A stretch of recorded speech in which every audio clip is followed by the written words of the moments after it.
What's up, YouTube? Welcome back to the Irregular Pioneer channel. I'm your host, Matt. And before we get started in today's video, I just wanted to thank everyone for checking out my first video. So many views already, so many comments, so many people hit me up on social media. I mean, it's unbelievable. I did not imagine so many people would watch my video and interact with it. But it goes to show that there are so many of us that understand the truth about the truth. And people are really waking up to all of the lies, all of the impropriety. And there are so many people with shared experiences that understand that they're not in the right organization, that they're not being shown true love. And it's truly amazing to see how many people from the XJW community really understand, and people that are even still inside that have reached out to me. I'm so thankful, and I'm really happy that a lot of people have reached out to me. Please continue to reach out to me. Find me on social media. At the end of this video, I'll give you my social media accounts. I'll put it in the description for the video. I mean, it's just really nice having this interaction. So thank you again. I really do appreciate it. But for today, what we're going to do, we're going to talk about one of my elders' stories. We're going to talk about my first big elders meeting. Now, for many people, they're very curious about what Jehovah's Witness elders do, because for the vast majority of people who are Jehovah's Witnesses, they've never been an elder. Only a small percentage of Jehovah's Witnesses ever become an elder, because most, I'd say, of Jehovah's Witnesses are women. And of course, women, according to JW standards, cannot serve as elders.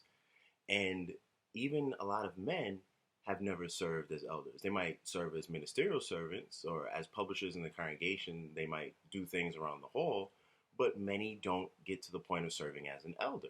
So many people are really curious about elders meetings, how they work, what we do. A lot of people ask the question, hey, do you guys argue a lot in elders meetings? Depends on the body, but I was on one body that did argue a lot. So what I'm going to do is tell you about this one big meeting we had. It was the first big elders meeting that I experienced as an elder. It was about 2 months in of me being an elder. And to tell you how long this meeting was, it was the longest meeting I ever experienced as an elder. Most midweek meetings in my area start at 7:30 at night and they end around, 9:10, 9:15 with song and prayer. So we started this elders meeting really quick after the meeting, 9:20. Now my wife and I only lived about 15 minutes from this Kingdom Hall. We did not get home till after 1 in the morning. It was that long of a meeting. It was, really, really serious, really long, and the circuit overseer found it very important to have that meeting with us. So let's give you a little background on this meeting. So I told you in my first video about the issue with my in-laws, my father-in-law's adultery. So my father-in-law admitted straight up to committing adultery, and then him and my mother-in-law separated.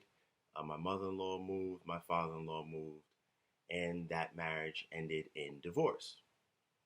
But at the time, I was a ministerial servant again, and I just didn't have all the information, and I didn't want to, question what the elders were doing, why nothing had happened judicially with my father-in-law. I figured, hey, maybe there's something they know that I don't know. So fast forward to a year later, I get appointed as an elder, and my wife and I go to visit my mother-in-law. And she's showing us the divorce papers. I'm reading them over, and my father-in-law admits straight up on a legal document that he committed adultery. Now I'm like, if he admitted that he committed adultery, why was there nothing judicially done? Because at this point, I'm an elder. I have the KS-10, the Shepherd, the Flock of God, secret elders book. So I know what constitutes a judicial committee. I know why we can have judicial committees. And I'm like, this should have been handled judicially. So I get on the phone with the circuit overseer, and this circuit overseer, I gotta say, even though I'm sure he's probably bad mouthing me with everyone else now because I'm a evil apostate, I I really loved this guy. I mean, I considered him a friend. Now this is an older guy, 70 years old, but really sharp guy, really smart, really empathetic, showed so much love. And I mean, this man was a true blue believer. He was in the organization his entire life. He truly believed that he was doing the best for God and for his earthly organization. So I had a lot of respect for that circuit overseer. So I get on the phone with him and I'm telling him, like, listen, I looked over these divorce papers and my father-in-law admitted to adultery. We never handled it in the congregation. Now, my father-in-law had stopped coming to our Kingdom Hall, but still nothing was done judicially. And I know that according to Jehovah's Witness procedure, that's wrong. So I gave the CO the whole rundown. He's like, you know what, Matt? You're right. We got to handle this. And little did I know he had some other issues with the congregation that we needed to handle as an elder body. So he said, you know what? I'm going to organize a meeting. We're going to have this as soon as possible. Now, to describe to you the type of man the circuit overseer was, this was a guy that did not let things slide. He was very empathetic, as I mentioned, and he took his role seriously. For example, back in the 70s, he used to be the presiding overseer of a congregation in upstate New York. And there was an issue of child sexual abuse.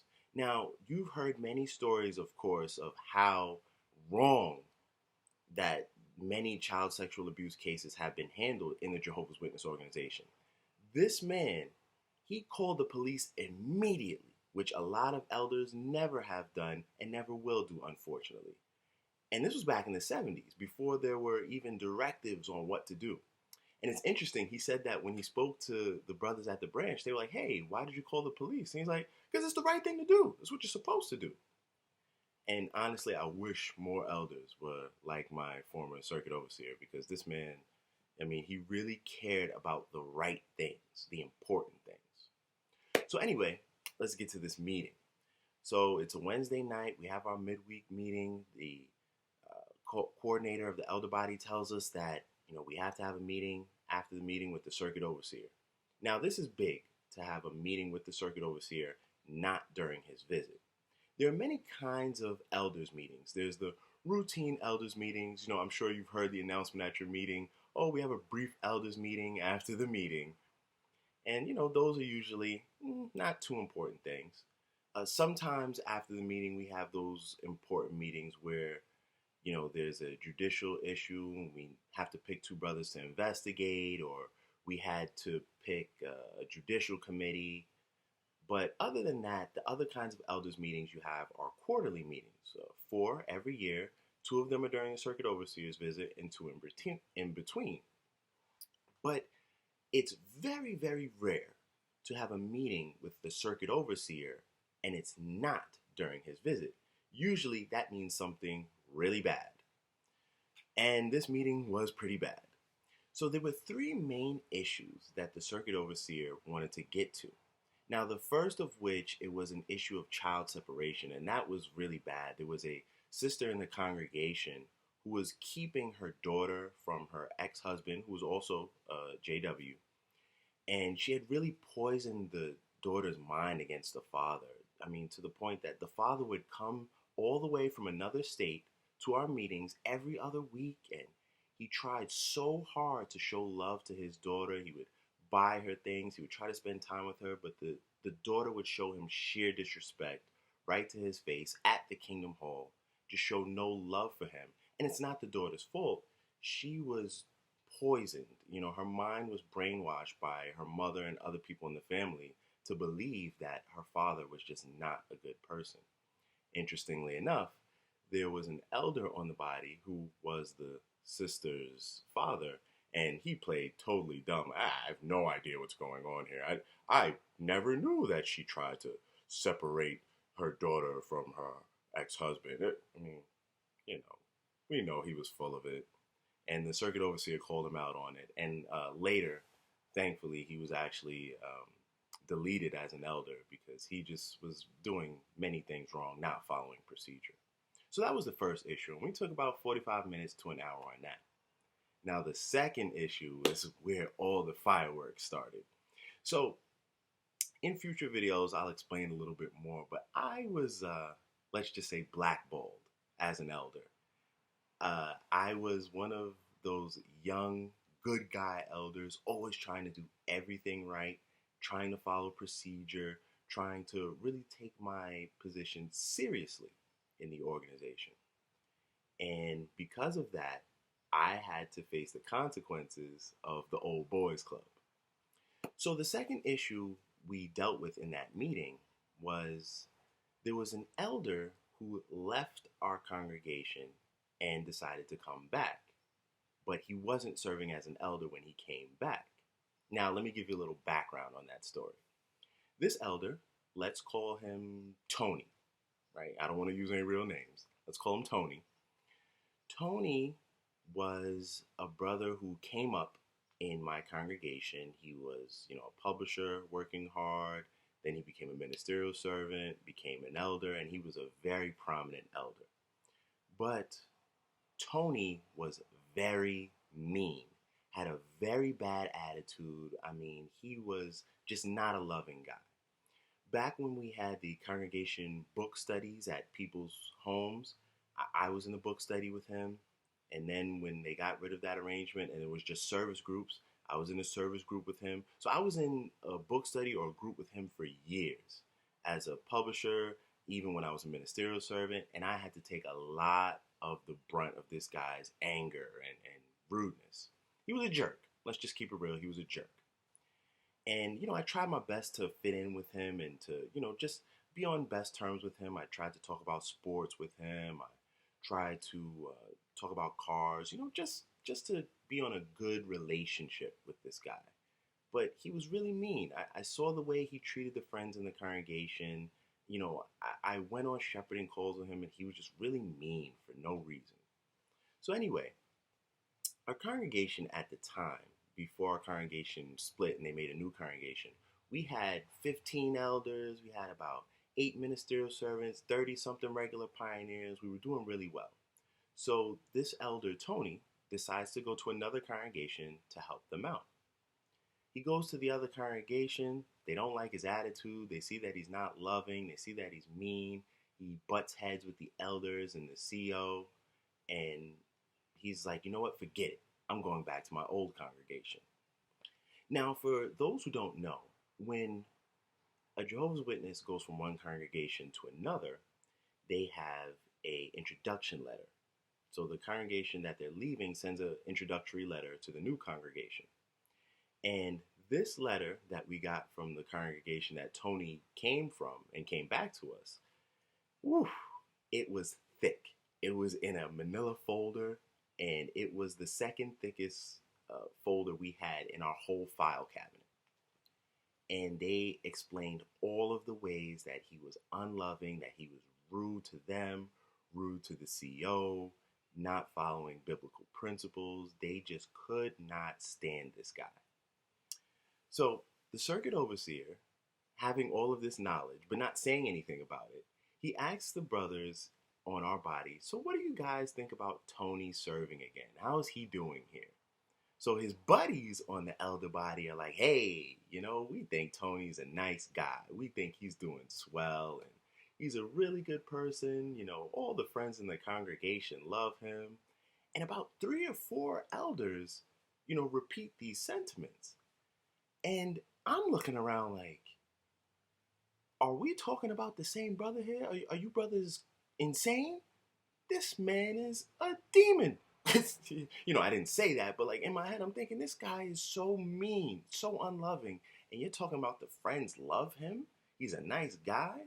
So me, being a fearless young elder, full of bravery, full of juice, I'm like, hey, this guy is not loving. He should not be serving. He is mean. And I've dealt with him for years, and I know he's mean. And so, those other elders, they're like melting in their seats. They're like, whoa, Matt, how can you say that? But, I mean, come on, he's a good guy. You've known him for years.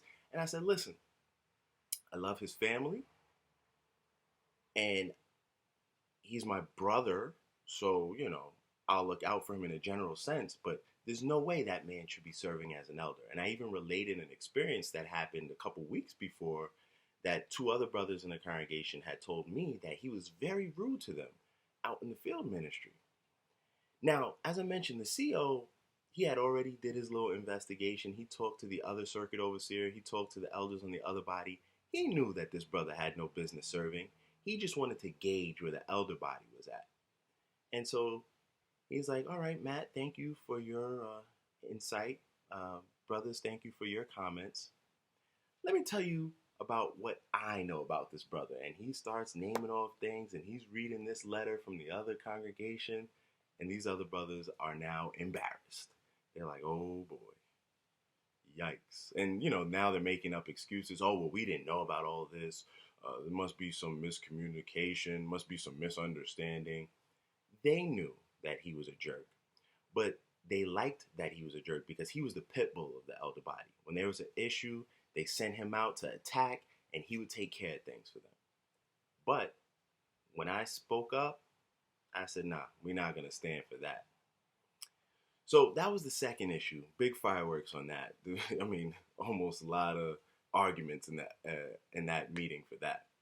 So let's get to the third issue, and that was my in-laws that I mentioned before. So there had been a year and a half that passed from this issue being reported to the elders to this meeting, and there had been nothing judicially. Nothing took place, which was clearly against protocol. And so the circuit overseer made very clear that things had been handled incorrectly. It was just truly disgusting how things had been handled. It was not okay. And we had a Bethel elder at that time, and he raised his hand. He said, listen, can we form a judicial committee? And we formed a judicial committee that night, and it led to my father-in-law being disfellowshipped. But it had taken a year and a half. And so the circuit overseer is relaying, well, I got this information from Matt. And then, of course, the other elders, they're trying to make excuses. And then they're like, well, listen, let's just focus our attention on Matt. Well, Matt didn't tell us these things last year. And I'm like, listen, I was a ministerial servant at the time. I had limited information. I'm trying to follow direction. You guys knew more than I did at the time.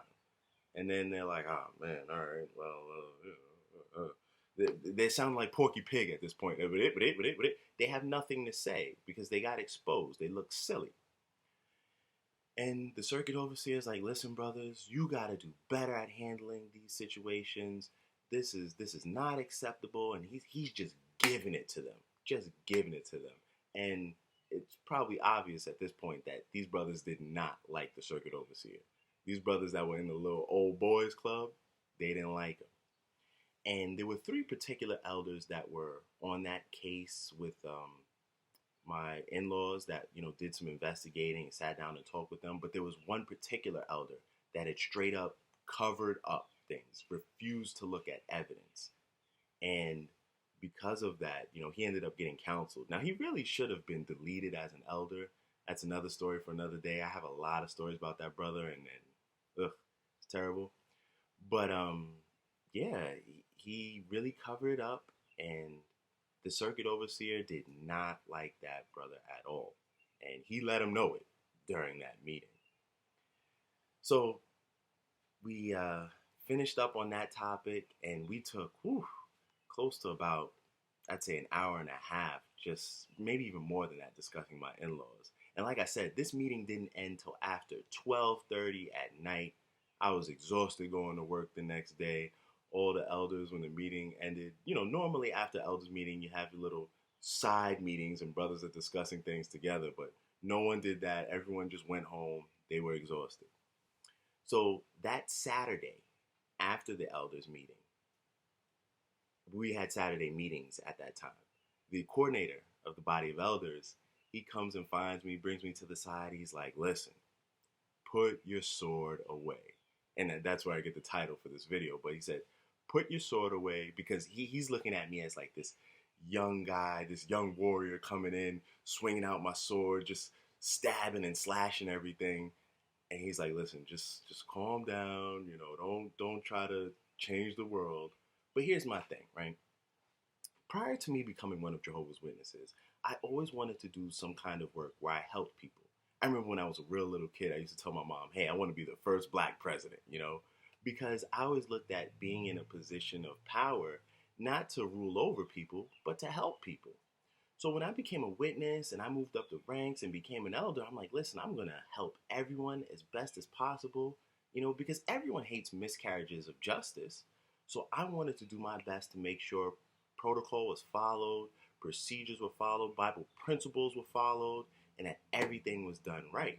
So I'm like, listen, brother, I'm not trying to hurt anyone. I'm just trying to do things the right way. Really, what the issue was that they wanted their guy, their friend, to get reappointed as an elder. And I put my foot down. I said, that's just not acceptable. And it's because of that, a few other reasons I'll explain in the future, that I got blackballed and I was viewed as a troublemaker on the elder body. But yeah, that was my first big elders meeting. It was really long, a lot of fireworks, and looking back on it, I don't regret anything that I did. The beliefs I had at the time, I believed in the organization. I believed in the protocols. I believed in judicial committees. And I was like, listen, we need to do things the right way. And even though I don't respect Jehovah's Witness judicial committees because I feel like it gives elders too much power, it makes them behave like police, I don't regret things being done in that manner when it came to my father-in-law, because if you're really trying to be morally clean and keep the congregation clean, then you can't cover up adultery and gross sins like that. That's just not acceptable. And my father-in-law is a bad dude anyway, so hey, I don't care. Throw that dude under the bus, you know. But that was my story. Thank you for watching, and thank you for listening to part one of my elder stories. I was only an elder for 3 years, so obviously there's a finite amount of stories, but trust me, I have plenty more. So look forward to more elder stories in the future. Thanks again for supporting the Irregular Pioneer channel. I'm working on some new videos. I'm going to have some really interesting topics that I think you'll like. Please follow me on social media if you're interested in that kind of thing. On Instagram, my name is Matt_abstract. On Twitter, my name is Matt_abstract_. Feel free to reach out. I'll put that information in the description. Be well, folks, and have a happy Father's Day to all who are celebrating. Take care.